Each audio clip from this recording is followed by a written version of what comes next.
Alam niyo ba mga katormo? Abay syempre hindi pa, sasabihin ko pa lang.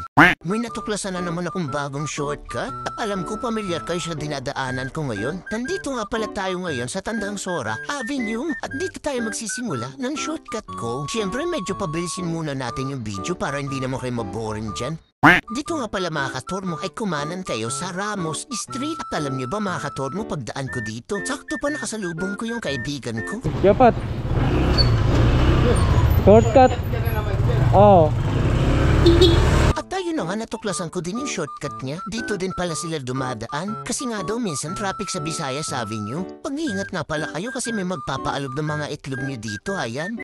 At ang labas nga pala nitong shortcut natin ay Congressional Avenue. At alam ko naman napapansin nyo, nakaunti lang ang dumadaan dito. Kaya sigurado mo papabilis ka sa pupuntahan mo.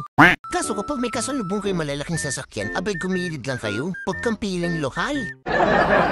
At pagdating nyo nga pala dito sa pinakadulo, kayo ay kumanan. At dito naman, kayo ay kumaliwa. Ito nga pala ay Brillantes Street. O diba pamayaman yung pangalan? At may matadaanan kayo ditong hati-hating humps, inyo na lang ilagan para safe yung mga itlog nyo sa alugan.